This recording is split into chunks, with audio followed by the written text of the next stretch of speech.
فرمایا لطائف کا ذکر روحانی ہے، لطائف کا ذکر روحانی، یہ 24 گھنٹے ذکر کرتے رہتے ہیں، یہ 24 گھنٹے ذکر کرتے ہیں، یعنی ایک دفعہ انسان کے لطائف ذاکر ہو جائیں، ذکر کرنا شروع کر دیں تو پھر ان کا ذکر بند نہیں ہوتا، ذکر بند نہیں ہوتا۔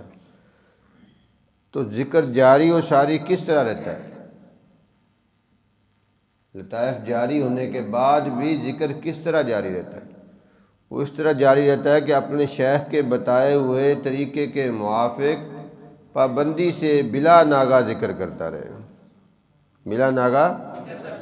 اگر بلا ناغہ ذکر نہیں کرے گا، پابندی سے ذکر نہیں کرے گا، جس طرح شیخ نے بتایا اس طرح ذکر نہیں کرے گا تو اس کو فائدہ نہیں ہوگا۔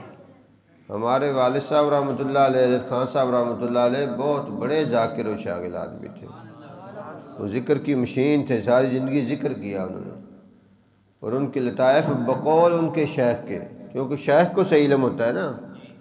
ابتدائی زمانہ میں جب ان کا سبق ذکر پر تھا، اسم ذات پر تھا، لطائف پر تھا، نفی اثبات پر تھا، تو اس زمانے میں نفی اثبات کے اثبات کے زمانے میں بڑے حضرت رحمۃ اللہ علیہ، معظم صاحب رحمۃ اللہ علیہ نے فرمایا تھا کہ آپ کے لطائف جو ہیں وہ فنا ہو چکے ہیں، لطائف جو ہیں وہ کیا ہیں؟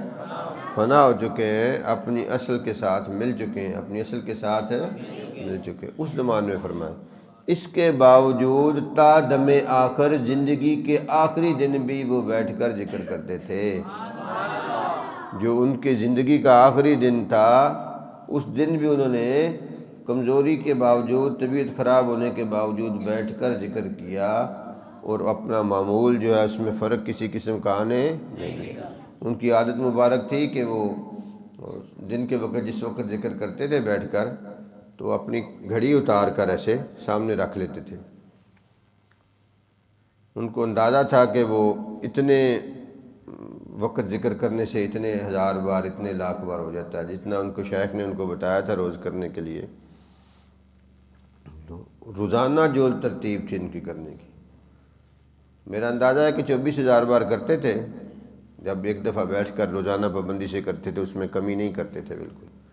اس کے علاوہ تو پھر وہ سارا دن کرتے رہتے تھے، عصر کے بعد بھی کرتے تھے، فجر کے بعد مراقبہ بھی کرتے تھے، پچھلی رات کو بھی کرتے تھے، وہ علیحدہ تھا، لیکن ذکر کا معمول جو تھا دن کے وقت کرتے تھے وہ تو گھڑی اتار کر سامنے رکھ لیتے تھے، تو ایسے تسبیح پہ ذکر کرتے تھے ہمیشہ، کیونکہ ان کے شیخ مکرم رحمۃ اللہ علیہ نے ان کو تسبیح پر ذکر کرنا سکھایا ہے۔ جب ان کو بیعت کیا تو بیعت کرنے کے بعد آپ نے پوچھا کہ آپ کس طرح ذکر کریں گے، تسبیح پر کریں گے یا بغیر تسبیح کے؟ تو والد صاحب رحمۃ اللہ علیہ نے عرض کی کہ جس طرح آپ کرتے ہیں ویسے میں کروں گا، جس طرح۔ حضرت معظم رحمۃ اللہ علیہ کی عادت مبارک یہ تھی کہ وہ بعض سالکین کو بغیر تسبیح سے ذکر بتاتے تھے اور بعض کو تسبیح کے ساتھ۔ بڑے شاہ صاحب رحمۃ اللہ علیہ جو تھے وہ سید محمود شاہ ترمذی رحمۃ اللہ علیہ، ان سے میں نے ایک دفعہ پوچھا کہ شاہ جی آپ وہ ذکر تسبیح سے کرتے ہیں کہ بغیر تسبیح کے؟ فرمانے لگے کہ میں تو تسبیح کے بغیر ہی کرتا ہوں۔ میں نے کہا آپ تسبیح سے کیوں نہیں کرتے؟ سارے آپ کے پیر بھائی جو ہیں بڑے حضرت کے مرید خلفاء سارے تسبیح سے کرتے تھے۔ فرمایا کہ مجھے حضرت صاحب رحمۃ اللہ علیہ نے بغیر تسبیح کے سکھایا تھا، تسبیح نہیں پکڑنی سکھائی ہے، تسبیح پہ ذکر کرنا نہیں سکھایا تھا۔ تو میں نے پیر بھائیوں کو دیکھی تسبیح پہ ذکر کرنا شروع کر دیا، جیسے میں نے تسبیح پکڑ کے ذکر شروع کیا میرا ذکر ہی بند ہو گیا۔ شاہ صاحب کیا فرماتے ہیں، جیسے میں نے تسبیح سے ذکر کرنا شروع کیا میرا ذکر ہی بند ہو گیا۔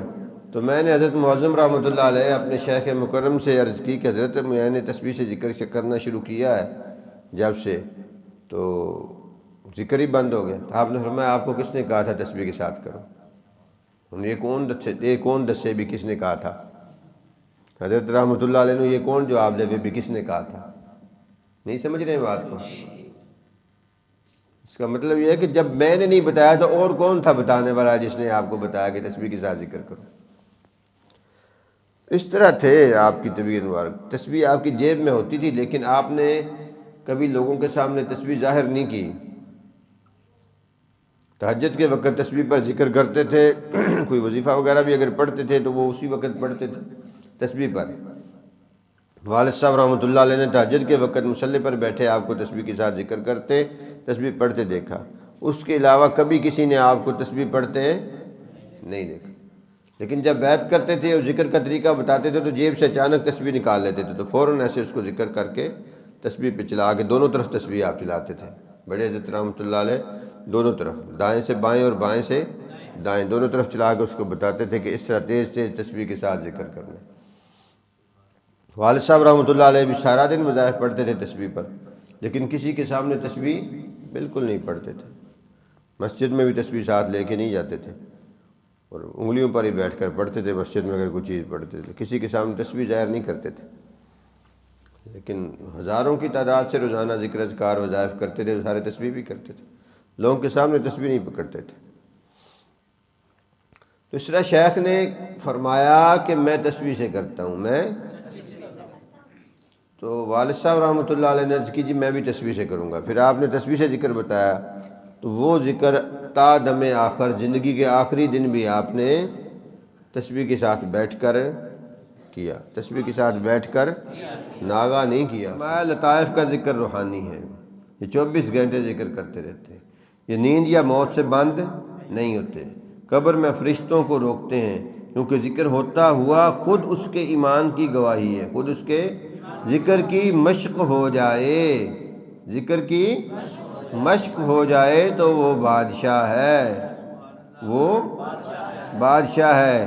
یہ ذکر بہت بڑی نعمت ہے، یہ ذکر بہت بڑی نعمت ہے۔ فرمایا ذکر کی مشق ہو جائے، ذکر کی یعنی شیخ تو لطائف جاری کر دیتا ہے، آگے محنت آدمی نے خود کرنی ہے، محنت آدمی نے خود کرنی ہے، منزل مقصود پر آدمی نے خود پہنچنا ہے، پانی اس کو خود دینا ہے، پودا تو وہ لگا دیتا ہے، بیج تو وہ لگا دیتا ہے، اس کی دیکھ بھال خود کرنی ہے، پانی اس کو خود دینا ہے، کھاد اس کو خود ڈالنی ہے، حفاظت اس کی خود کرنی ہے، محنت جیسے شیخ نے بتایا وہ کرنی ہے، منزل پہ اللہ پہنچا دے گا، منزل پہ اللہ پہنچا دے گا۔ یہ ذکر بہت بڑی نعمت ہے۔ فرمایا ذکر کی مشق ہو جائے، ذکر کی یعنی ناغہ نہیں کرنا، ناغہ جیسے شیخ نے حکم دیا ہے اس کو پابندی سے بجا لاتا رہے، اس کو پابندی سے بجا لاتا رہے، تو انشاءاللہ العزیز وہ منزل پر ضرور پہنچ جائے گا۔ فرمایا ذکر کی مشق ہو جائے تو وہ بادشاہ ہے۔ یہ ذکر بڑی نعمت ہے، یہ ذکر بڑی نعمت ہے۔ تو ذکر کرنے کو انسان کا دل نہیں چاہتا، جس کو شیخ بتاتا ہے قرآن پڑھ، اس کا قرآن پڑھنے کو دل نہیں چاہتا، جس کو کہتا ہے کہ تو ذکر کر، اس کا ذکر کرنے کو دل نہیں چاہتا، جس کو کہتا ہے کہ دروشی پڑھ، اس کا درود پڑھنے کو دل نہیں چاہتا، جس کو کہتا ہے کہ نوافل کی کثرت کر، اس کا نوافل پڑھنے کو دل نہیں چاہتا۔ دل نفس نہیں نہ مانتا، کیونکہ نفس کو پتہ ہے کہ شیخ کو یہ معلوم ہے کہ مجھے سزا اسی طریقے سے ملے گی، مجھے سزا، میں کمزور اسی طریقے سے پڑھوں گا، کمزور، اس لیے نفس اس کو اس طرف راغب ہونے نہیں دیتا۔ فرمایا پیر کا حکم سمجھ کر کرتا رہے، پیر کا حکم سمجھ کر یعنی دل مننے یا نہ مننے، شیخ جس گل دا حکم دے اندے تے پابندی ضرور کرے، ضرور اس پر پابندی، تو انشاءاللہ ضرور کامیاب ہو جائے گا، انشاءاللہ ضرور کامیاب ہو جائے گا۔ اللہ تعالیٰ آپ کو اور مجھے کامیابی نصیب فرمائے، دنیا اور آخرت کی، قبر کی اللہ کامیابی عطا فرمائے، دنیا اور آخرت اور قبر کی ناکامی سے اللہ محفوظ فرمائے۔ وما علینا الا البلاغ المبین۔ سبحانک اللہم وبحمدک، اشہد ان لا الہ الا انت، استغفرک واتوب الیک۔